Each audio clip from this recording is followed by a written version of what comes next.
Good morning, everyone. My name is Mindy Romero, and I'm the director of the USC Center for Inclusive Democracy at the Price School of Public Policy. We are very excited to present to you today brand new research from my center that we are releasing today. But even more importantly, we have a panel following the presentation that will of leading experts in the field that will have a conversation, an in-depth conversation around the work and beyond. So the research that we're producing today, that we're releasing publicly, is called California's Formerly Incarcerated: Challenges and Opportunities in Accessing Voting Rights. We'll put that link in the chat in just a little bit.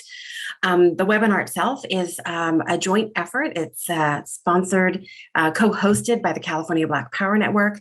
I'm here today joined by my colleagues at the California Black Power Network, Kevin Cosney and Kristen Nimmers, and I know that they are both going to chat a little later when I turn it over to them. So I'm also joined, I would be remiss if I didn't call out my colleague, Barbara Chami, who's an associate at CID and also the lead on this study and writing the report. So Barbara's with us today too, and she'll join me in the Q&A. This topic is an incredibly important one. At our center, if you're not familiar with who we are, we do research on civic engagement, voter participation, really everything that we look at, the research that we put out, the voter tools that we design. It's really all about informing efforts to increase participation, but also representation. And on many different topics under kind of the election umbrella, it's difficult to get a full picture and to have a full conversation around voting access and consequences of that because of limited data. And many groups are often excluded, or at least not fully included in the conversation because of data issues or limitations in data, or just a lack of research or limitations in the research that is publicly available. And one of those populations, of course, is those that are currently incarcerated or formerly incarcerated. And I'll talk in a little bit about some of the data limitations, but today's report is really the first for us in a series of reports. I want to emphasize that. Looking specifically at voting challenges for this very important population. So I'm going to go through my presentation, which gives highlights of the report. You'll see when you eventually, I hope, look at the report, that it's quite long and quite detailed. Today's just highlights. I want to emphasize that. And as it is, because of time, some things I'll kind of go through really quickly, but I wanted to leave them on the PowerPoint because we'll make the PowerPoint available to anyone that participated today. And of course, it's part of the webinar recording as well. So there's just that kind of additional context that's on the PowerPoint. So just know that that's there, even though some of it I'll cover just really, really quickly.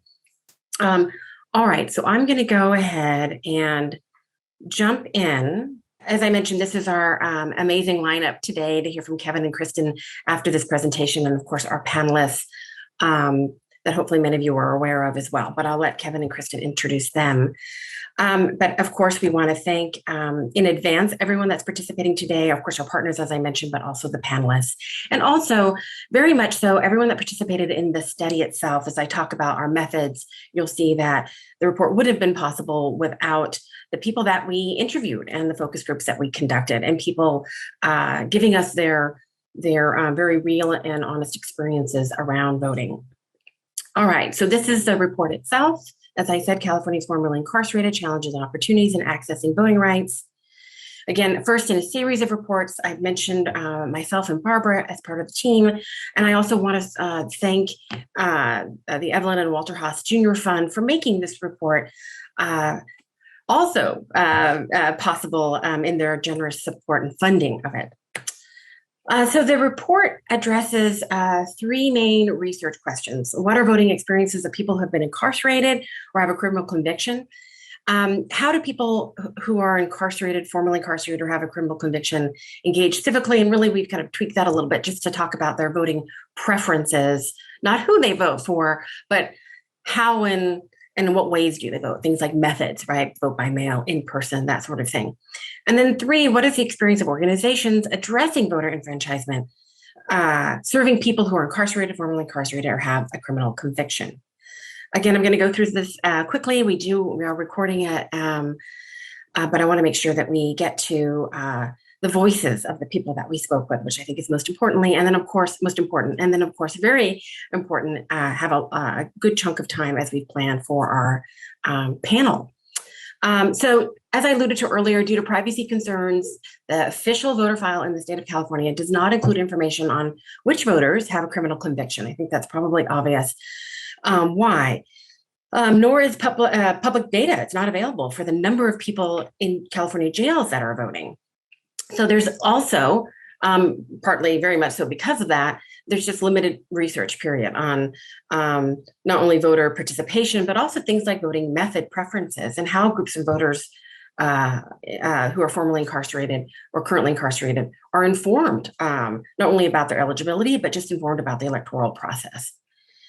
So briefly on study methodology, we conducted there's two types of approaches that we took. One is focus groups, and the other are in-depth interviews with organizations. So first on the focus groups, we conducted 3 confidential focus groups with a total of 17 formerly incarcerated or convicted participants across the state of California. They were about 90 minutes long, and they, as they should, included participants representing varied genders, races, ethnicities, age groups, regions, and voting frequency, and different types of convictions. The most recent release among the participants that we spoke with was 2 weeks prior to the focus group, while a few had been out of jail or prison for over 20 years. I think the average was certainly way under that, about 10. Focus group participants do not represent, and I want to note here, if you're familiar with research that is informed by focus groups, it does not represent the entire population of incarcerated, formerly incarcerated, or convicted individuals, right? But why talk to focus groups? Well, first off, again, there's challenges in accessing, right, as researchers, this population. But the focus groups, the folks that we spoke to, we think their experiences are very helpful in understanding the challenges. We just want to caution about not generalizing, right, to the larger population of formerly incarcerated based on these focuses. We can learn a lot, but it's not a representative, right, statewide sample, for instance. We also conducted 6 confidential organizational interviews with leading service providers or advocacy groups that did one or other or both of those, that engage in the topic of voting rights. So they're service providers, they're advocacy groups, and they work on the topic of voting rights in some way in the state, right, with incarcerated, formerly incarcerated, or those that have a criminal conviction.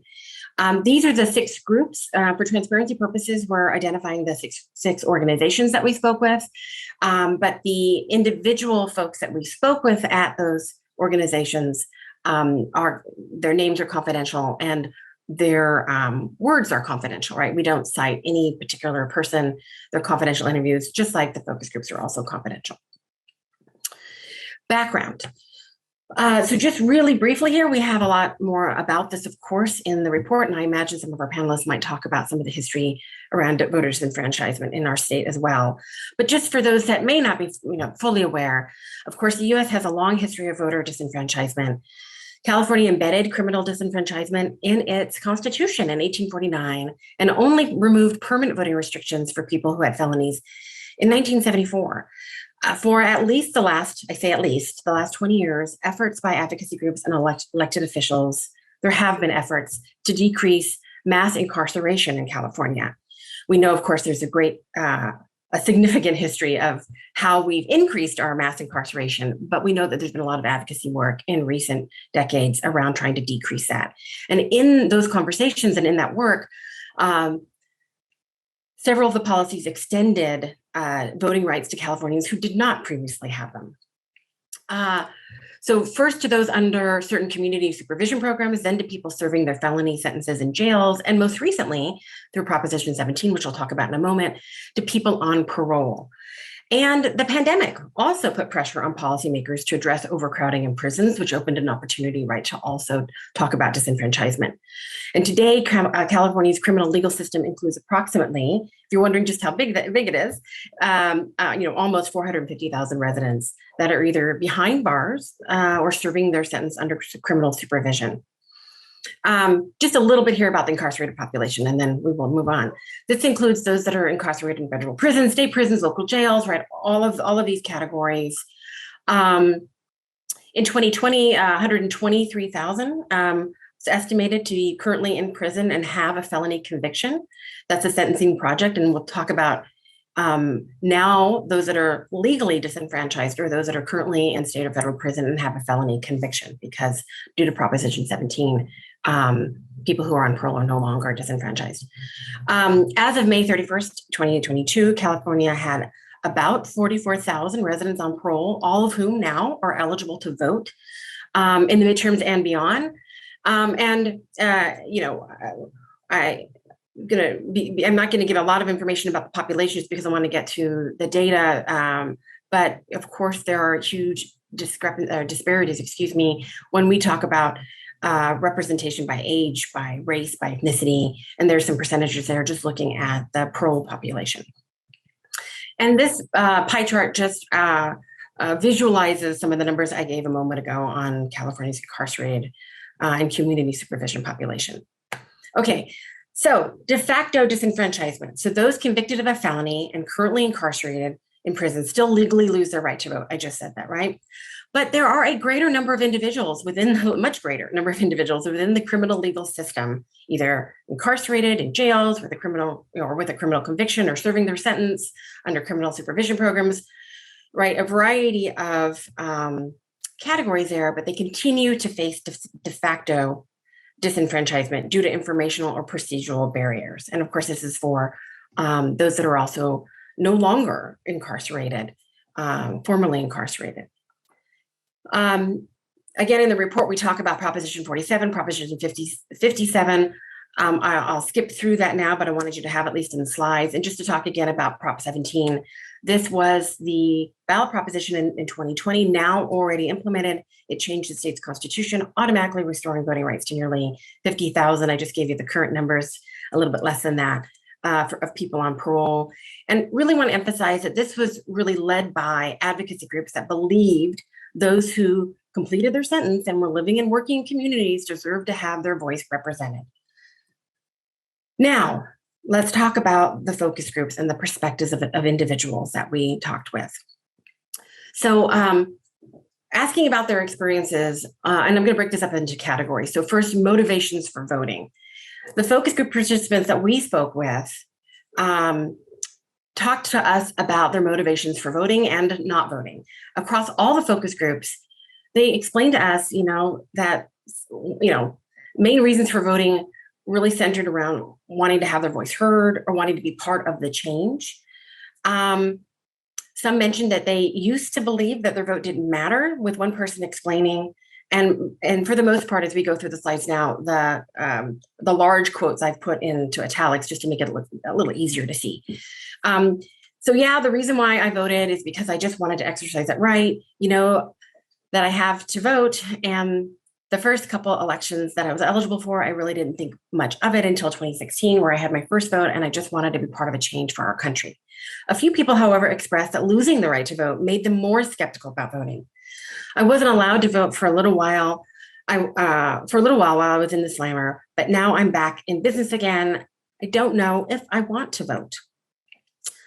They talked to us about voting challenges, having difficulty in trying to vote while they were incarcerated.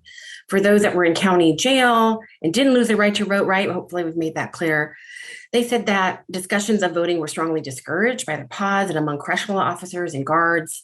A few participants even explained that they had never lost the right to vote, but the guards told them that they were not allowed to vote. And one person described the guards' response to questions about voting as nasty. Some group participants reported feeling as though voting for jail would just be impossible. And I want to say here, again, we are bringing the experiences right through this report of these individuals that we spoke with. We are not saying this is the case, right, for all guards in all situations, but we do think it's very important to be talking about these voters' experiences. Another person stated, I think it's important that you understand that when you're incarcerated, when you're asking the deputies questions like voting, they forget the climate. They don't want you to vote. It's not a system that's designed for you to vote. Matter of fact, I've had one deputy tell me that if I was so concerned about voting, maybe I should have kept myself outside on the street. A few participants explained that conversations around voting were also discouraged among those who were incarcerated. A little bit more here on challenges. 2 participants that we spoke with managed to vote in jail, but echoed other participants who indicated voting was strongly discouraged. So even though they were able to vote, one participant said, yeah, I was able to vote in Fresno County and I was able to get the ballot, but it took a while. Like the other guys, I had to beg and plead almost every day. It didn't seem like something that was encouraged. Participants also reported confusion about their voter eligibility while on community supervision programs or reentering society freely. And again, we talk more about this in the report. A little bit more about voting challenges. So most participants that we spoke with were frustrated that voting eligibility was not discussed as they went through the criminal legal system. As one encapsulated here, no, they don't tell you what your rights are, whether you can vote, whether you can or can't vote. And that's something that should be in a pamphlet or on paperwork that I got a million copies of already, meaning it should be included in that paperwork. A few participants that we spoke with said that or felt that it was intentional, right, to keep those who had been incarcerated or convicted from voting, while others felt the process was just unclear. One participant said that there was a sign posted at their facility, but explained it did not provide useful information.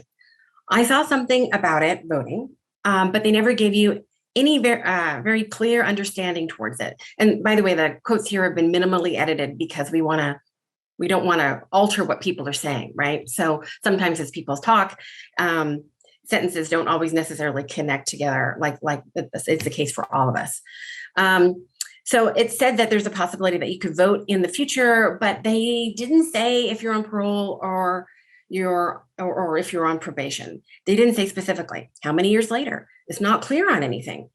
It was just like a big poster. They have these things out with all the different recent laws that have been amended and all the stuff that we don't understand. We don't have a book that we can look up all this actual stuff. I mean, everyone that read it was like, what the hell does that even mean? Focus group participants were asked about, how do they find out about their voter eligibility? And these, the participants basically fell into 3 categories as we determined regarding their knowledge of voter eligibility. 1, unknown. 2, learned that they were eligible by attempting to register or automatically receiving a ballot when their registration was active. They're like, oh, okay. We're good to go in terms of eligibility, at least in terms of that part of it. And 3, contacted the criminal legal system in some way to check on their voter eligibility status. So they had to take that step themselves. Many, and I purposely underline this here, many focus group participants were still unaware of their voting eligibility and noted that they were hesitant to inquire if they were eligible because they had already done much to clear their record. We heard sentiments like this from people that reaching out, there was a concern to do that at times for some. As one person who was recently released said, I've heard that we can vote. Someone said that we can. I don't know if it's true or not, but I would like to have the option. But I have no idea if I can. Of these participants, a few mentioned being worried that if they tried to learn their eligibility or if they tried to vote before they were eligible, that they may not get or that they may get another conviction. And actually, that shouldn't be italicized, but sorry. And another person noted, some of us are kind of fearful of showing up and having, felony and that we're voting and possibly getting to vote or have voted. You just kind of want to stay under the radar and you don't want to push your envelope. And it seems like the steps that are involved are so bureaucratic that going down the rabbit hole, it's like going down the rabbit hole. I don't even want to go there. Right. So a lot of concern and fear. This fear was not shared by all participants, that we want to note, and others said that they regained their eligibility after attempting to register, as I mentioned before. And some, again, reaching out specifically, to different folks within the legal system. Now, impacted incarceration on their voter participation. So a majority of the folks that we spoke with said they shared that losing their right to vote because they had a felony conviction, because they were not able to access voting materials while incarcerated, or they were unaware of their voting status, made them realize the importance of voting. One person explained, I didn't really think too much of voting. I really didn't think our votes really counted until I got in trouble. And then I started hearing more and more people educating me regarding how this country runs based on our votes. And for the longest time, it was kind of contemplated in my head whether I should vote or not. and going through all the obstacles I've had to go through to kind of just set myself right, to give myself that chance to vote, every kind of taught me a lesson at the end. Now I see the importance of voting and the struggle I had to go through to get to this point. Many participants shared this sentiment with some adding that the criminal legal system made them feel unimportant. Yeah, it's critical. This is a quote here. It changes the whole outlook on voting, period. After going through what we have to go through, the incarcerated, it just changed your purpose. It changed my purpose anyway. It makes you feel like you don't matter. I don't feel that way anymore, but in the past, yes, that's how I felt. A few Black, formerly incarcerated voters specifically mentioned that losing their voting rights was particularly upsetting because of the history of voter suppression in the Black community. And another quote here, as an African-American, it's a big thing in our family and a privilege to vote. That's what civil rights are all about. So in our family, you had to vote. So when I got the criminal charges and conviction, that was kind of embarrassing. And I let my family down, especially when our ancestors fought so hard and went through so much just to have that privilege. And then for me, just to take it lightly, that was a negative impact on what my parents instilled in me. And like I said, I was embarrassed. But once I got the opportunity to have my voting rights back restored, I didn't feel like such an outcast at the family functions when we were talking about the importance of voting and the sacrifices that my ancestors went through. Okay, so now we're going to talk, again, going through this pretty quickly, so my apologies. We're going to talk about perspectives of organizations working on voting access. So the organizations that we talked to shared a sense of pride about the recent accomplishments made in the state of California, some of those policy changes that I talked about at the outset, while also acknowledging, though, that more work is needed. One interviewee said, how it has evolved is it went from individuals not knowing they had the right to vote, especially if they were on probation. If they were in jail, they didn't know they had the right to vote. Parolees didn't know they had the right for the most part.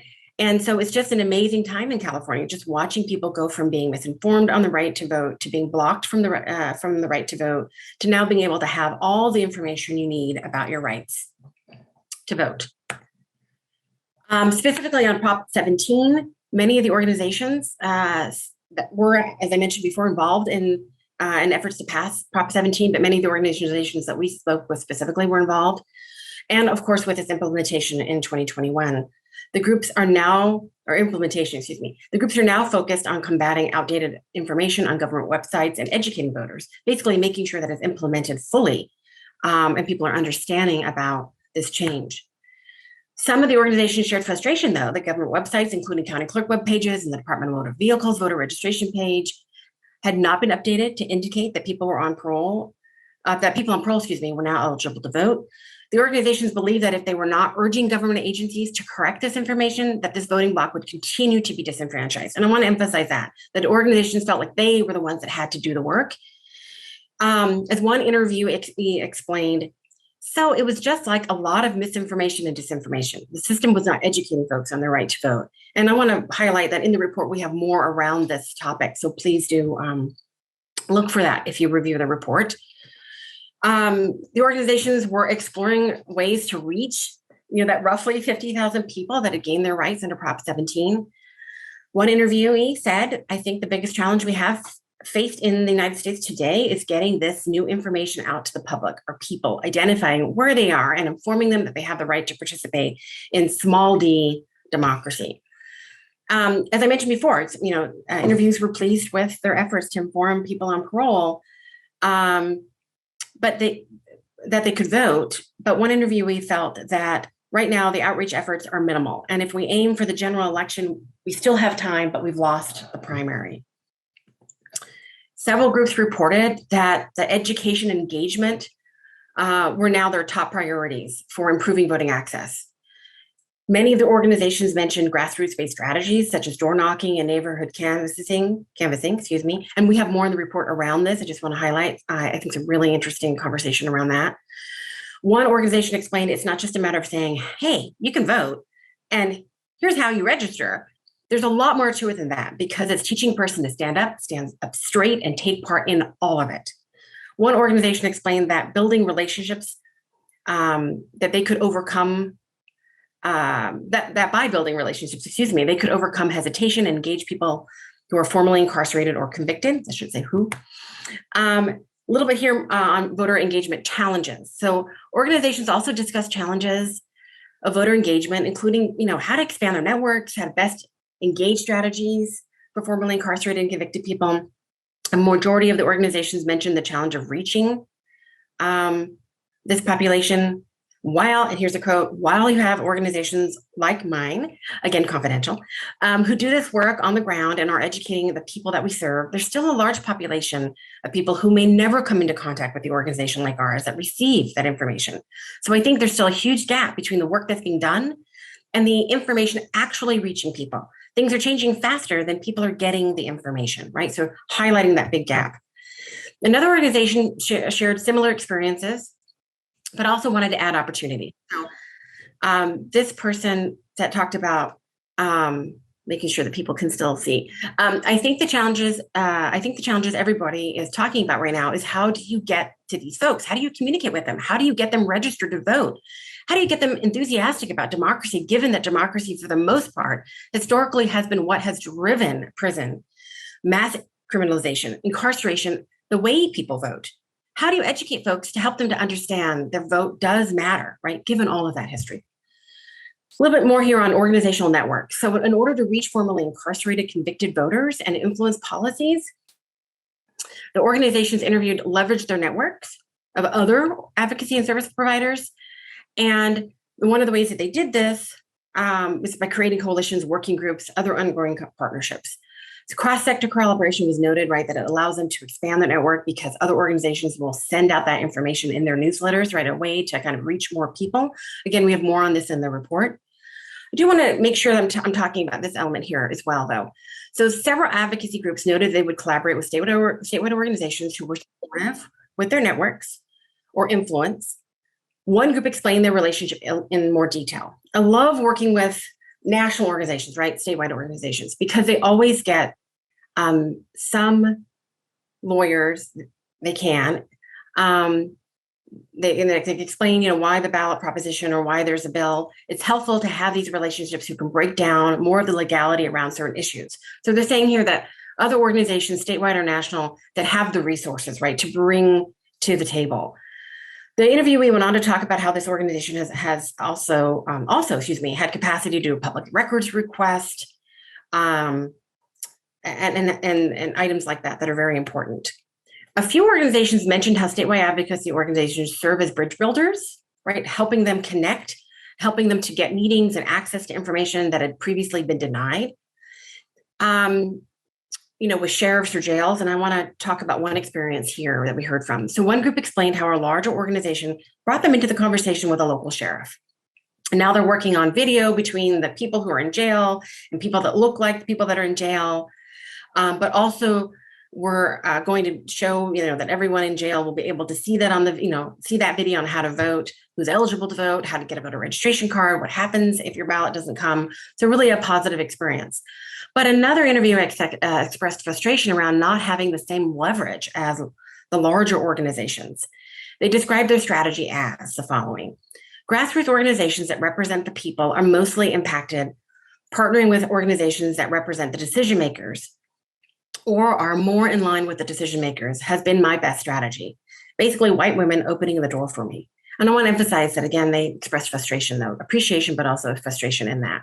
They went on to say that this was frustrating, but they knew that it was an effective strategy.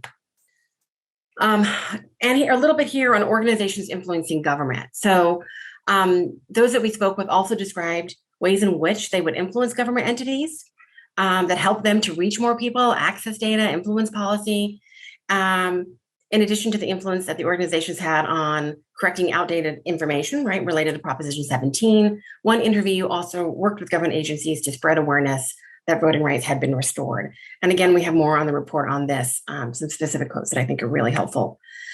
Now let's talk about specifically sheriffs and beyond. So the organizations that we spoke with had various experiences collaborating with institutions within the criminal legal system. Some had, and just for time, I'm going to kind of go through this really quickly, but some had positive, strong relationships with prisons and jails. They felt that work was successful. Their partnerships had been successful in making, in making inroads to work with the population. Another organization here stated that although it seems counterproductive, it's important to have great relationships and partnerships with law enforcement. And I'll skip the quote there just for time. This organization explained that they had not been able to access jails since the COVID-19 pandemic began. And that same organization went on to explain, though, that several years ago, they had more of a difficult experience partnering with jails. Another group explained that, and now we're going to focus here on voter concerns, that formerly incarcerated may want to stay under the radar, right? And this mirrors some of the information that I provided, right, from the individuals in focus groups earlier in the presentation. So some people want to stay under the radar for a while and not give out their personal information to the government. Here's a quote. I've definitely spoken to folks who are like, I don't want to put my driver's license number on anything. I don't want to have to put my address on anything. Folks who are coming home and want to reenter successfully, maybe they just want to be a lower profile. And the process itself of just registering and sharing that personal data is a little bit scary for them. So I'm not suggesting that means that, these folks shouldn't be outreached to. No, it's just understanding some of the barriers to outreach, right, that need to be overcome. Complicated voting procedures. So just a little bit here, and again, much more in the report. But for all potential, right, voters in California, but especially those who may not have voted for a while, the election process is complicated. It can feel daunting, right? Navigating lengthy voter guides, ballots. We just went through a primary where we saw very low voter turnout. I want to emphasize that. So for everybody, but also, of course, for those that are currently formerly incarcerated. Voting rights are complicated in part because some voting laws in the state have changed, giving more people the opportunity to vote. But again, as we've heard, many people don't know about that opportunity. One organization shared the challenge of combating misinformation around voting rights. So there's a secondary disenfranchisement that happens when people think because of a felony, or even if they have a misdemeanor, or if they're on probation or whatever category of them being impacted by incarceration, that they actually incorrectly believe they don't have the right to vote. So again, we heard this in the focus groups, and we also heard this from organizations working with folks in the field. And then there's a similar perspective as well, but I'll skip that. And here, voting can be more complicated for people who are reentering society. And I think this is an important point to not skip through. So as one interviewee signed up, there's just so many overwhelming things that go on at the same time when somebody's released from prison. The technology gap is a huge one. I've spoken to dozens of formerly incarcerated who will hold up their cell phone and be like, I don't know how to use this. I don't know how to even open up my browser so that I could register to vote. People who are reentering society don't always have stable housing, right? We want to emphasize that, and that's critical in the registration process. And another interview really emphasized how really challenges can get compounded, all of that I just talked about, that the organizations talked about, such as having difficulty speaking English, having a disability, being unhoused, that these combine, right, challenges and can make voting itself even a lower priority, right? Maybe understandably so. Voting from jail. Organizations overall found it difficult to gain access to the jail. Again, we have more in the report kind of detailing some of this. Some organizations also noted being unsure if eligible voters were able to access voting from within jails from a logistical viewpoint. And here's a quote, but in jail specifically, it will be not just registering to vote, but what is the process and procedure? What are the procedures, policies, practices around making sure that people are informed? People vote in an informed way, and an institution has been some of the biggest challenges I've seen. So I'm just going to now close out with some policy recommendations from both the focus groups and also the organizations, and we have it separated for both. I'm going to go through them really quickly because I assume that in our conversation, we're going to hear from, again, these amazing organizations today in the panel, and really want to lift up and hear what they have to say. And so I'm just going to kind of breeze through and know that these, again, policy recommendations are detailed in the report itself. So these are the policy recommendations from the focus group participants. Inform the public about voting rights. Inform people going through the criminal legal system about their voting rights. And again, we have details here. Train government personnel on voting rights. And some, yes, said end felony disenfranchisement altogether. Policy recommendations from organizations themselves. Improve voting access for people who are incarcerated. And policies, right, a big part of that. Inform people on parole about their voting rights, right? Specifically here, designating the California Department of Corrections and Rehabilitation and the Division of Parole as NVRA agencies under the National Voting Rights Act. Inform government personnel. mandate outreach and education efforts, right, by government entities. So the responsibility is theirs and not the nonprofit groups, right, that are struggling to get misinformation and education out there. And then, of course, also from the organizations, we heard about the drive to end felony disenfranchisement. So I'm going to end there and stop sharing. And I'm going to go ahead and pass it over to Kevin of the California Black Power Network, who is the Associate Director of Programs. Kevin, thanks again. Take it away. Thank you again for having us on and for that detailed report. It's really important stuff. Just to kick us off, I won't try to take up too much time. The panel we have for you is really awesome and has a lot to say about all of these things. So I won't steal thunder, take up too much space. California Black Power Network is a network of Black grassroots organizations really working together to change the lived conditions of Black folk in California by dismantling systemic anti-Black racism. And we've just kicked off a long-term endeavor this year to really ensure that Black folk across the state have the resources, policies, support systems, and living conditions needed to thrive. We're a coalition of 35 groups and growing across the state, over 10 counties, really focused on a diversity of issues and constituencies from health, reproductive justice, housing, immigration, education, and of course, criminal justice. I think that it's really important to note, right, that a lot of our work is focused around developing a bold vision and political agenda and really galvanizing Black communities around that through civic engagement, narrative, culture, advocacy, and action. So a lot of our work is around voter education and turnout, community organizing, advocacy, and certainly right now we're heavily focused on reparations, which will certainly be tied to some of these efforts here around disenfranchisement. Really, what I will say is that, for us at the Black Power Network, the focus on system impacted folk is extremely important. I won't go into facts and details. I think Mindy laid out a lot of stats. I think a lot of us know Black folk in particular are disproportionately impacted by the criminal justice system. We know that we're disproportionately represented in police violence, murder, stops, arrests, convictions, and sentencing. And that results in a lot of other negative outcomes on education, economics, but certainly around second-class citizenship and disenfranchisement.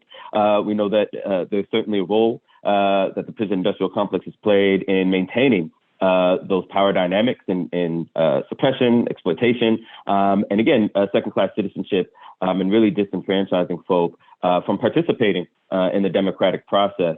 For us, we know that those who are closest to the pain, closest to the problem, are closest to the solution. So it is always our effort to make sure that those who are impacted are not only voting and participating civically, but are leading advocacy efforts and really leading the charge around some of these changes. As such, we've worked to make sure, even through our work with the African American Civic Engagement Project some years ago, to include groups like Time for Change, Safe Return Project, Pillars of the Community, New Way of Life, and continue to expand that network of folk working on these issues through folk like Initiate Justice, Dignity Power Now, and more. I think there's a lot of opportunities in making sure that we're not only going in and into our communities, into jails and prisons, informing folk of their right to vote, but also, again, lifting up the leadership of those who have been impacted. Again, I think all of those things we've seen impacts in recidivism, as well as just increased civic participation and excitement and energy, as we've, again, ensured that folk who've been system impacted are able to lead in our civic engagement outreach, as well as being able to go into the jails themselves or work with inside organizers to help organize folk within their pods. So again, I won't steal folks' thunder. I don't want to talk too much about that. I think all the folk on our panel I've worked very closely with in many aspects around some of these tactics and strategies to activate our folk and inform and mobilize our folk. So I really want them to kind of speak towards these things. With that said, I think I'll stop there and pass to Krista Nimmers, my colleague. She's our policy and campaign manager, to really kick off this panel and introduce folk. Krista, let me pass to you to take it from here. Thank you, Kevin. I'm going to introduce our panelists, but thank you for Mindy also for bringing us together. There are a lot of really powerful statements in the report about how this has impacted people. I'm really excited for these panelists to be able to share their experiences, engaging with and working with system impacted folks. Here are our panelists. Our first panelist is Chala Bonner. She's currently the program manager and lead organizer at Safe Return Project in Richmond. As a formerly incarcerated Black woman, she's passionate about leveling the playing field for formerly incarcerated Black people and people of color. She's an advocate for criminal and justice reform and has developed political education curriculums that teach the community the importance of co-governance and civic engagement. So welcome, Chala. Our next panelist is Ingrid. She serves as Time Done Organizing Director. Having been impacted by violence and incarceration her whole life, she became a community organizer and civic engagement specialist 6 years ago. She previously worked with A New Way of Life, leading registration, education, and civic engagement efforts inside LA County jails and lower income communities. Lastly, our next panelist is Layla Aziz. She is an abolitionist who works with Pillars as the Director of Operations. So Pillars of the Community is a grassroots organization in San Diego. Pillars focuses on reaching low propensity voters, primarily formerly incarcerated voters, and their focus is on those folks who have been marginalized and forced into this new caste system due to a loophole in the 13th Amendment. Their focus is on building power with a goal of self-determination for Black and Indigenous people. And then our next panelist as well is Taina Vargas, who is the executive director and co-founder of Initiate Justice, an organization with the goal to activate the political power of people directly impacted by mass incarceration. Since its inception, Initiate Justice has successfully co-sponsored multiple pieces of legislation that are aimed at ending mass incarceration, and they've also recruited 45,000 currently incarcerated folks to help lead those efforts. So prior to creating Initiate Justice and Initiate Justice Action, she worked in the organizing and policy field and chaired on the Yes on Prop 17 ballot measure committee, which led efforts to restore voting rights to all people who have completed their prison sentence. She's also directly impacted by mass incarceration, having supported a loved one who was incarcerated for 7 years. So thank you all again for joining us. I think you can come on camera if y'all are able to. Let us know if you're having trouble.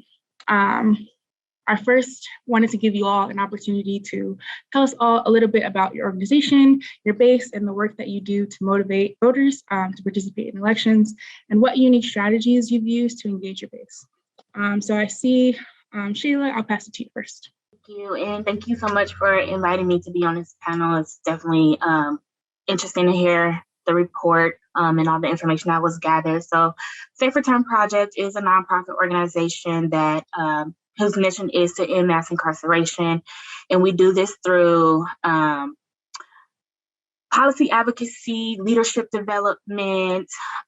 We also do this through participatory research. So similar to what Mindy is reporting, we do the same thing, gather stories and data as well. We're invested in building power of base, a base of power, both political, social, economic levels of formerly incarcerated people.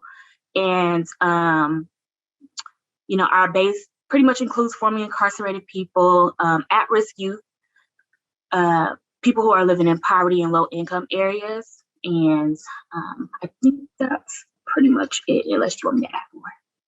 Oh, that's great. Thank you. And I'll pass it to Layla next.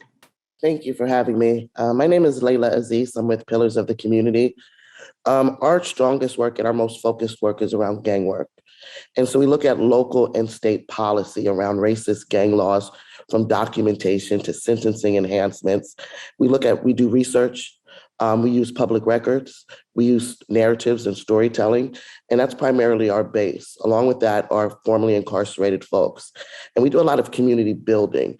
So what we do, and we'll talk a little bit more about that, is integrate the work and the struggles and for self-determination on the ground, on the grassroots, specifically hyper-local, knowing our community, the depths, the crevices, and we build out policy and an interest in even voting based on those movements, based on the people, and based on bringing power to those people and their voices. As a grassroots organization, we know that the strongest voice is not ours, but in those folks that we serve and building those folks up, because at the end of the day, we want something that's going to continue. Thank you so much. Thank you. I'll pass it to Taina and Ingrid. Thank you all. So my name is Taina Vargas. My pronouns are she and her, and I'm here representing Initiate Justice and our 501c4 Initiate Justice Action as well. So the mission of Initiate Justice is to end incarceration in California by activating the political power of people who are directly impacted by incarceration. So that includes currently incarcerated people, formerly incarcerated people, and people with incarcerated loved ones. We introduce and pass various pieces of legislation aimed at bringing people home from prison, but also restoring their rights including Proposition 17, which we were very grateful to have the opportunity to lead a couple of years ago, which restored voting rights to over 50,000 people who are currently on parole. After the passage of Proposition 17, it's been one of our priorities to engage people on parole and formerly incarcerated people and let them know that their voting rights have been restored and ensure that they are involved in the electoral process. So our base of people, for the purposes of engaging people in electoral politics is formerly incarcerated people. So we have engaged that base specifically through reaching out to parole offices and transitional homes where people are living who are currently on parole and carrying out face-to-face presentations on voting rights, on the electoral process, what different elected offices mean, how to actually cast your vote and track your ballot. And we have also completed a voter guide that provides, it's a written version that provides all of this information aimed towards reaching people who are formerly incarcerated. And our voter guide also included information on public safety platforms and whether or not candidates have received law enforcement contributions for candidates running for statewide elected offices. So for us, it's very important not only to ensure that people have their right to vote, but also know that they have their right to vote and try to make the process as simple as possible for system impacted people, because we all know, as is evidenced in the report, and the report's findings, that it's very difficult for most people to be able to access the ballot and know what to do when it comes to casting their vote. And for people who have systemically and historically been disenfranchised and marginalized, those challenges only become worse. Thank you. Ingrid, do you want to share?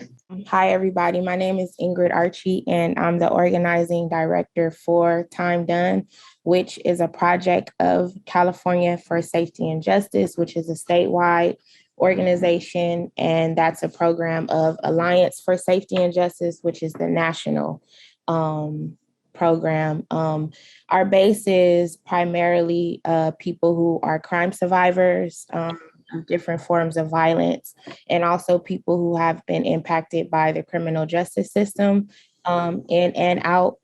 So it's, more so with the CSJ side, it's Californians from all walks of life and we want to work to replace the prison and justice system that usually wastes, money with common sense solutions and create safe neighborhoods, right? Most of the Californians for Safety and Justice kind of propelled themselves forward with the passage of Prop 47, where we lowered 6 felonies to misdemeanors, and it lowered the prison and jail populations, released a lot of people, and gave a lot of people the second chance, at freedom and stuff like that, right? So that's why we're here now. Moreover, with Time Done, it's a campaign to raise awareness around the collateral consequences to a felony conviction, meaning that when you have a felony conviction, you can't get a job, you can't, chaperone your kids to different field trips. It's just a lot of different collateral consequences that happen as a result of you being freed from, jails and prison, meaning after you do your time, you still have a life sentence of barriers where you can't, one of them is voting, in some states. And so we want to be able to break down those different types of barriers. So we went from launching a statewide campaign to a national campaign so that we could be able to mitigate, some of the problems that people are facing when they come from prison and jails and not being able to adequately re-enter back into society and have all of their rights fully restored. Thank you. And thank y'all for these super valuable introductions and the work that y'all do to motivate folks. I wanted to ask around, I know you all have mentioned like how we need to educate more folks around like doing presentations to folks. So I wanted to ask like, what are some of the challenges that your base in voting specifically? And then also maybe touch on some of the challenges that have come up as the pandemic has come up and that has impacted folks as well. So I'll pass it again first to Sheila. Yeah, so that's a good question. One thing that I did 3 years ago was develop a political education curriculum for Safer Time Project. It's basically a 4-week workshop that meets twice a week. And what we do is we go over like everything from national down to local. So how do you, like, who's in position? What do those positions do? What type of power that they hold? So that folks know like what they're voting for on their ballot. Because we found out doing canvassing, even during COVID, like we were still out in the streets knocking on doors. We found that people don't know what some of these elected positions do. So it's definitely a part of our curriculum where we're talking about, you know, what does the DA do? What does your board of supervisor do? What district are you in? Because that's important too, to know who holds the power to speak upon your on your behalf. So we've included that in our leadership development workshop, which is a 10 weeks workshop. So now it went from 10 weeks to actually 15 weeks. And some of the challenges, and this has been said in the report, is in reach. So reaching the folks on the inside. I had a connection with this young lady whose son is currently incarcerated in West County. And he says like, he's the only one that's voted in this past election. And that's only because his mom actually sent in his ballot so that he can fill it out and turn it in himself. She said like the process of getting their ballot on the inside is very difficult, which just hear people from actually trying to register to vote or to vote, period. We also hold candidates forums. We've done that over the past couple years. We do voter guides. So it's one thing to get people to register to vote. It's another to have them actually vote down ballot, which has also been a struggle for some folks. Again, not knowing what these positions are. We have also, you know, since Prop 17 has passed, it's all about educating. We have to get out there. We haven't stopped being in community since COVID. We just take precautions. We wear our mask, 6 feet, sanitize. If we have a pen, we make sure like we sanitize in pens. And so it's just really being out in community and educating our people so that they know like you have the right. Like since Prop 17, like it was really interesting because we did an event with Time Done a couple years ago and we were doing voter registration. This guy was like super amazed. He was like, what? I have the power, like I have the right to vote. Let's get you registered. And he was so excited because he had looked like this was his first time voting. So to give people that power back and for them to like have their voice is just an amazing experience. And so that's some of the work that we've been doing and some of the challenges that we've had. Our biggest challenge right now is the sheriff. We're not his, like we're not a fan. Like he's not a fan of us and we're not a fan of his. So just getting access to the folks on the inside has been a challenge, but we are thinking about innovative ways on how to do it because we also have our Richard Boyd Fellowship in which folks who are recently released are in this fellowship. And so they have those connections. So we're trying to use them to see how do we connect with folks on the inside. And I'll stop right there.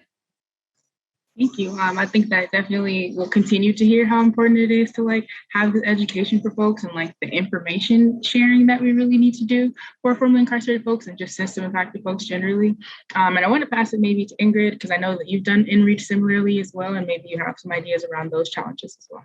So I used to work for a New Way of Life reentry project, as you all know, where I led a lot of efforts in regards to training teams of people to go inside of the jails, to get clearance, to go inside of the jails, to register people to vote.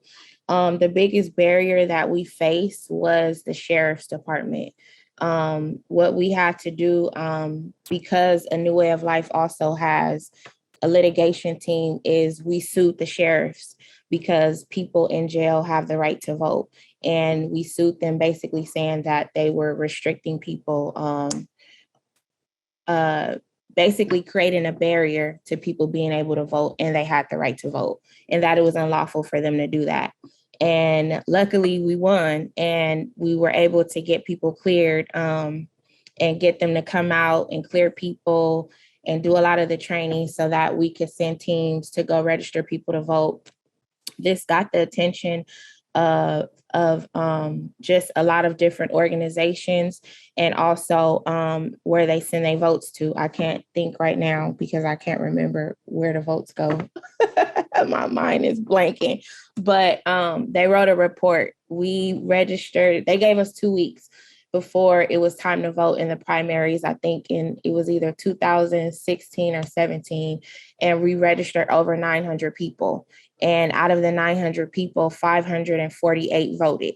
And so this was a really big turnout, and this was done by formerly incarcerated people. So this woke up the county register recorder's office, and they decided to go down to the board of supervisors and create a whole program where they could go in and register people to vote based off what we did, right? So, I mean, apparently, they tried to steal our swag, but it was good though, because they were, allowing people to go in to vote. And if we hadn't sued the sheriff and won and registered all those people, then it wouldn't be a program right now that exists inside of the county jail where people are voting. So it is what it is. We still face barriers to getting people inside the jails because people see this work, lucrative. They see money a lot of times when it's attached to people who are formerly incarcerated and being able to provide work. And so they would rather, do the work and kind of knock out people who are impacted, which is, community-based organizations, to be able to go in and do the work and talk to people and really provide the proper education, because a lot of times the officers inside the jail are not properly educated on voter processes or who can and can't vote. We had to go into each pod in the jails on each floor and tell people who could vote and who could not vote. And the turnout was amazing, because even the officers inside, they didn't know. And they was like, why are you guys doing this? And we was like, why wouldn't we do this? If people have the right to vote, why wouldn't we educate them? And why would you not want to educate them? And so, of course, we weren't very liked, but we still got the job done. I think another thing that we would do is go in front of the jails, and people who were being recently released, we would register them to vote. And then we created a database to where we would keep up with people. If they got out, we would make sure we talked to them, or we would even go so far as to offer them a temporary job doing civic engagement work, so that we could show them, like, we don't just want you to do something. We're here to extend opportunities as well. We are a part of your community. We're not just, asking for handouts and stuff like that. We actually want to help, because I think the biggest thing that organizations do, or people who work within civics, they think that, it's only my job to go and tell people to vote. No, and that's the biggest thing that people don't think about, is you have to understand that sometimes you have to be creative, when it comes to the civics, and understanding that in order to keep people involved, we have to be able to provide resources so that people can want to vote. Because again, especially living in the times pre and post COVID, like, people are drowning. And so talking about legislation, talking about the board of supervisors, talking about things that are on a ballot is not a language that is that people want to hear right now. People want to hear, like, I need help. So if you want me to vote, then how can you help me? And what am I voting for when it's not going to impact me? So it's just really being creative and making sure that we're not using people because we want to move legislation along, because we can't legislate poverty away. Especially when you in a community, if you in a community, you got to understand the people that you are serving, and stop knocking on people's doors and asking them for a vote when they can't pay their light bill. Come to their door with a resource that say, here's this that's going on in your community if you need it, or, if you having troubles.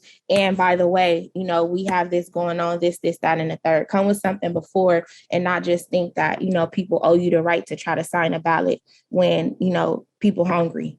Absolutely. Thank you for that. I think that really touches on its importance of thinking of voters not only as voters, but as human people who have these needs, who are entrenched in trying to survive more than they're concerned about these other things. And it's you have to show them the importance of that and connect it to the things that they need. You need your light bill paid, and this is that resource, and this is how we continue to have that resource in this community. And so Taina, Layla, wanted to see if you all had additions as well. Yeah, absolutely. I mean, Ingrid and Shayla laid out so much, so I won't repeat some of the really important points that they already raised. But I will share that, Initiate Justice has also faced some of those challenges in talking to folks, specifically when we talk to folks who are just coming home from prison, sometimes, only a couple of days or a couple of weeks home after serving years or even decades inside. So a question is, why is voting something that I should be prioritizing right now in my transition process? And a way that we have addressed that is we open up all of our trainings with a question or a couple of questions. And the first question that we ask is, who can think of a policy that has had a negative impact on your life? And people will usually list things like the 3 strikes law, like gun enhancements or gang enhancements. We open up that question to say, how as candidates impacted that, and people can say, the district attorney's office, had this impact on my case, or judges had an impact on my case. And then we'll follow up with the question, who can think of a policy that's had a positive impact on your life? And people will say SB 260, I was able to come home under youth offender parole, or Prop 47 or Prop 57. So to kind of create that framework and let people know, even though it might feel that policy and these candidates are, these esoteric concepts that we don't really understand, but to help folks understand that who we have in these seats actually does have a material impact on your life. Who we elect as district attorneys, who we elect as judges, who we elect as sheriffs, and not just, voting and putting, certain candidates in office, but also holding them accountable once they are in office, following up with them, asking them to vote yes or no on certain bills, and, giving people the knowledge and the information that they need to figure out, how they can use their voices, not just by casting their ballot, but also by showing folks how to communicate with elected officials after they are already in office. So that's a big part of the work that we do, is drawing that connection. Yes, people need to have their immediate survival needs met, but including policy in that immediate survival, and letting folks know that the system intentionally wants us to feel like we're not a part of it. The system intentionally wants us to feel like our vote doesn't matter, and there are other things that we should be paying attention to. And none of that is on accident. And to remind folks that these are things that we need to be paying attention to. Here's the information that you need. If you don't understand, don't feel bad. All of that is intentional too. And we're gonna, work to do what we can. But the part that I'll close with is it's not right. The brunt of the responsibility is put on grassroots organizations to do this work. We don't have the resources that we need that that the government does. Really, the government and these bureaucracies should be taking the lead on giving people the correct information. And we can be here to fill in the gaps, or to be a trusted messenger, because a lot of folks don't trust things that they hear coming from the top down. But we shouldn't have to actively be fighting against the sheriff's department, or fighting against a parole department, or fighting against CDCR to get accurate information. That accurate information should be true throughout, and organizations should be here to, help make these connections for our folks. But we definitely need a lot more support, or at least not to be in active opposition from the agencies that should be tasked with providing people accurate information. I just want to add something, 2 things that I've learned in this work that are very important. And the first one is just this panel here. the women on this panel here, the powerhouses on this panel here. When we did InReach, we didn't have to start from the bottom and try to think of a way to do InReach, think of a way to register voters, because Kevin and Callie Calls had already convened that table. And we had met Ingrid, who had already done it. So Ingrid, when we first went in, they helped us draft a letter from their attorney, no cost to us. Helped us, Ingrid gave me a video. Temporarily lost Layla, and she was in the middle of a really good sentence about, community and working together and like the importance of coalitions and folks like y'all actually like collaborating on some of these things. So I think that's also important. Hopefully she'll rejoin us in the next couple minutes. But maybe as she's like rejoining, really appreciated all of the things that y'all said. I think it really underscores a lot of the policy suggestions that were in the report from formerly incarcerated folks and from organizations.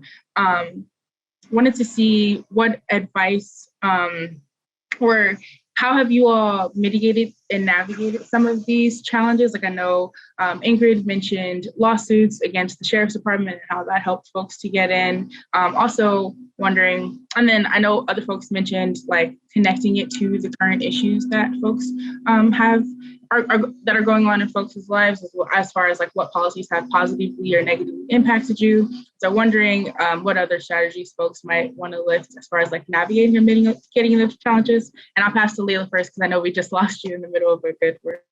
And I didn't even give Tiana, I always say your name wrong, Taina. At first I got it right and I started calling everybody your name because it just messed with my paradigm. Say it for me, sis. You had it right the second time, Taina. Taina. The work done there with the voting and it started with Initiate Justice trying to put ballot booths in prisons. And we use that opportunity to, on a volunteer level, to first connect with them on a state level, but on the ground to educate folks on disenfranchisement, which set it up for Prop 17 across the state to be able to pass because that education was there and the voting was there. Now, Kristen, ask me your question again because I came in at the very end. I was just talking to you guys and I had no idea. Yeah, no worries. We're actually going to do Q&A as well. So I'll actually ask my last question and then pass to all of you. So I want to say, what advice would you give to people looking to make voting access easier for the Black voters you serve, and particularly for Black system impacted voters you serve, and like how are they maybe unique from other folks? Pay us reparations. I agree. Why do we have to still go through all this? It's purposeful. Our vote does matter. It is a part of what we do. It's not everything. Community building, community development, poverty, those are the most important things, but voting is a tool. And the fact that so many people are out here struggling and this country can't face its racism, from its voter disenfranchisement to slavery. Still, I just heard they couldn't even pass making slavery illegal in our legislature in California. We have a problem with that still to this day. It just failed, I think, yesterday. So that's all I'm just saying.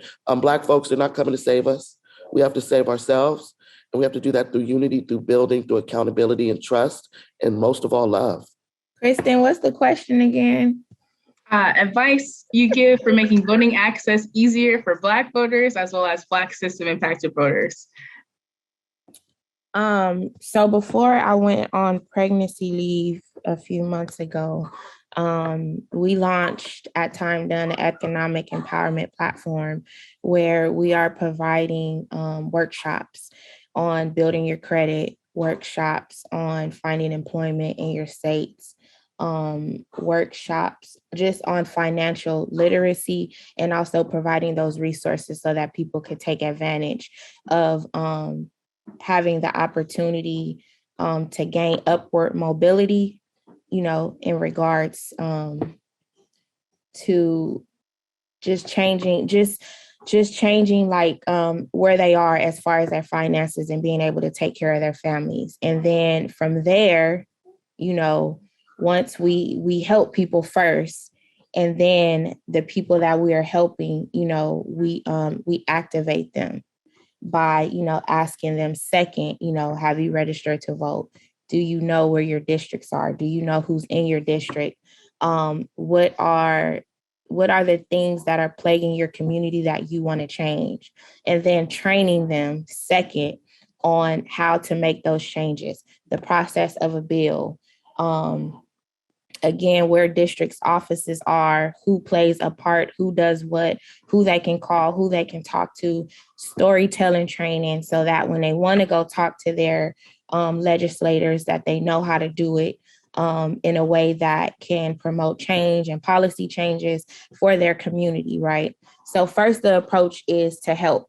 The second approach is to educate. And the third approach is to activate, because we just don't want to stay in that realm of thinking that, again, we are going to legislate poverty away, because it's not going to happen. We can make a million policy changes, but if I'm still living in a tent, it don't mean shit. I'm sorry for cussing. And that's just straight up. So, we just changed our approach, and it's been helpful and it's been working, and we're taking this approach nationally. So, this is our time, to really go and save our people, and not just save our people, but create long lasting change that our kids are going to see. We want our people to be stable economically, and then we could talk about, all that stuff that keep things in place. But if people are not stable, we can't keep no law in place. And I can respond to the question next. Just a couple of quick ideas, because again, Ingrid and Layla already laid out so many really important points. But one, I would say invest in credible messengers. So what that means is invest in Black leadership, invest in leadership of folks who are system impacted. Something that I say all the time is that we are the experts of our own experiences. We don't need somebody to come and tell us what our experience is. We already know. But for the community members who we're trying to reach, it's most effective when you hear like those messages from people who have actually like been through the same experiences that they have been through. So there's something that happens, like whether unintentionally or intentionally, in funding spaces and in, collaborative spaces where, folks who are white or, are more affluent are seen as, as more of an expert in a certain field. And it's very important that that Black folks and system impacted folks in general are recognized for the experts that we are. And then two, I just say like to increase like access to resources and like resource and information sharing. I think that Layla did a really beautiful job laying out like how, all of us on this team have collaborated with each other's like organizations, like one way or the other. Like Layla said, we had worked with Pillars back in 2017 when we were trying to get an initiative on the ballot to restore voting rights for all people, including people in state and federal prison. Like I know that I've worked with CSJ, like also like from the beginning, and they have partnered with us on Prop 17. They wrote the ballot like description in favor of Prop 17 that was in the official voter guide, like in collaboration with us. And I've worked with Tamisha and starting over for the longest time, and I'm planning on making a trip to Cocoa County soon to like share some of the resources and like the experiences that we have, so that we can continue to collaborate and learn from each other. Because I think so many of us are like overworked and like burnt out and stressed, and we don't realize that like work that we are doing like might be reinventing the wheel. Somebody's already doing that somewhere else and have already put together like a really strong process of how to make it work. So I would definitely be grateful for more opportunities like this to like learn about one another's work, to be able to share our skills and to be able to learn best practices from other leaders. Last but not least, definitely ditto everything that all you lovely ladies have said. You definitely got to meet folks where they're at. Like I said, we've been hitting the ground ever since COVID. We started off giving out gift cards while taking surveys and seeing what folks actually need at this time. Even, what are we, like 3 years into COVID, 2 or 3 years into COVID? And it's like, we're still hitting the door saying like, hey, like, is your lights being shut off? How can we help? What's the resources available? And then like Ingrid said, it's a process.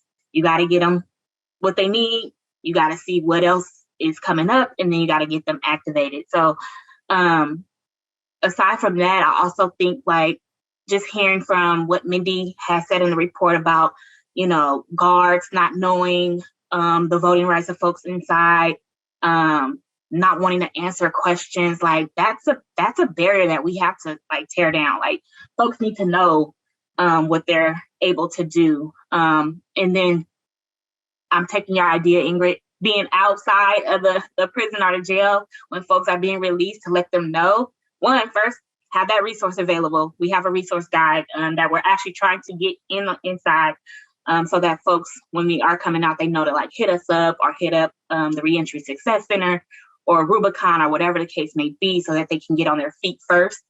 But then also, having those questions kind of like, how can we support? How can we help? And then go into like, okay, if this impacts you, here are some things that may be coming up on the ballot or maybe coming up at the Board of Supervisors that you may want to weigh in on, given your life experience. Tell your story, do your public comment or whatever the case may be. So those are some ideas that we've been kind of playing around with. Thank y'all. This is such a valuable insight that we're sharing with folks. We have a couple of questions in the chat. I meant to remind folks that we have a Q&A, so feel free to drop some questions in the chat. We've got about like 6 more minutes for questions. So the first question that Raul asks is, what is the Secretary of State's office currently doing to reach system impacted voters, and what more can they do? I can start to weigh in on that one. I'm sure folks have other insights as well. So we've been working closely with the Secretary of State's office for the last several years. Up until recently, they had a person on their staff who was like very committed to making sure that system impacted people like know what their voting rights are. And we worked in collaboration with them, and they updated their website to like simplify it. So it's actually like less things that you need to click to find, what your voting rights are. They now specifically have a page, I think it's like SOS/ like restore your vote, where it's like a quiz, and it asks questions in terms of like what your contact with the system has been. And depending on how you answer the questions, it'll let you know if you can vote or not. And I also know that they have been collaborating with organizations such as Initiate Justice around reaching system impacted folks. So we do have an ongoing relationship with them. They were also the ones who contacted CDCR shortly after Proposition 17 passed and asked for the list of all of the people who are on parole so that they could send letters to folks on parole and let them know like, hey, your right to vote has officially been restored. Unfortunately, they only reached about half of folks because CDCR gave them incorrect information. So no surprise there. So I know that they are making efforts, but I think general feedback that I've heard is that it would really be impactful for them to have like a specific person on staff or even like a specific department within the Secretary of State's office that focuses specifically on ensuring that disenfranchised folks know about their right to vote and get more involved. Any other folks want to jump in? I know I saw questions. They want your voter guide, sis. Yes, there are a lot of questions regarding like materials that you all mentioned and sharing that. So maybe we can kind of follow up with that when we follow up with slides. One quick thing, if you want. I think it's very important. We couldn't get into the jails. I went in there with 2 Black women, a woman with a hijab, a Vietnamese man, and the sheriff told us no way in hell is this happening. I met with the League of Women Voters. Someone said, go to the League. Go to the League. Actually, what they said, let's have an honest conversation. Those white women will get in. I went to the League and I met with a person who I now consider a dear friend. And we didn't know each other from Adam. She said, what do you want, Layla? I said, I need you to get me into jail. So we done wrote letters. We done cease and desist. They do not care. They don't care about suing, nothing. She made a call. We were in within 2 days. League always turns over their president. So the new one came, Kim Cox. And she opened it up where we have a meeting at 1:00 today with all the parole offices.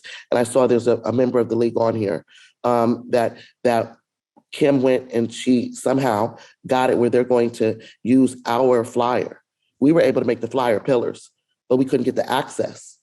So, and that's the honest conversation that we have to have as a Black woman. They wouldn't let me in. And the League, and we have very honest discussions. They were like, let's go. And we were able to do that. And I'm still a radical though, I get it.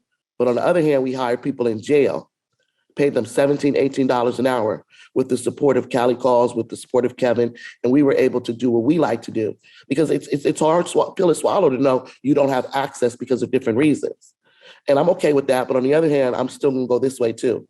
We're going to still wade in the water. Okay. We're going to still, because that's our freedom. And so we have to have that self-determination. And I just want to thank the League though, because they stepped up as allies and understood the truth and the harm that was being created on not letting our people have access to voting. And so I just wanted to make sure that I touched on that question. Thank you. Yes, thank you. I think we have maybe 1 more minute if one more folks want to give something, but definitely think that touches on the importance of allyship and just like coalitions working together, like you mentioned earlier, like all the folks on this call have worked together. But we might be running low on time, so I think I might just pass back to Mindy to close this out. Thank you. And actually, we're running pretty good on time. Great panel. And Kristen, thanks so much for moderating. So I just want to, again, most importantly, express my appreciation for the conversation today. We're researchers. We want to get our research out there and people to see it. But really, what is even more important, the reason why you do the research is you want people to talk about the work, talk about the topic, right? And it eventually, hopefully, lead to more good work being done and affecting change in some way. And I think this conversation here is hopefully part of all of the good work that all of you are doing, but part of a greater effort just to continue to see change being made. So thank you, everyone. I want to thank also, again, the California Black Power Network itself and James Woodson, its executive director, for partnering with us on this event, also the one we had in February on our Black Voter Experience report. It's been a wonderful collaboration, and we greatly value it. And we are honored to be able to connect with everybody at the organization. I think that's all that I have. So just letting everyone know that has tuned in that if you're on our listserv or you've signed up for the Eventbrite, even if you're not on our listserv, we will be sending out the report like we always do. So you'll get that in your inboxes. If you don't, feel free to connect us. Maybe you went into spam or something like that. It's available on our website at cid.usc.edu. And we will actually end a webinar 4 minutes early. But last but not least, I want to also, again, just thank my colleague, Barbara Chame, who's on the webinar with us. We were both waiting to see if we got any questions around the research, and we didn't. You guys got all the questions, our panelists, which is just fantastic. But Barbara didn't get to answer any questions. So I just want to call her out again for her fantastic work on this report and all that she does at CID. So any last words from you, Kristen? I think you're good to go. Yep, good to go. Okay. Thank you, everyone. And thanks to panelists again, and have a great rest of the day.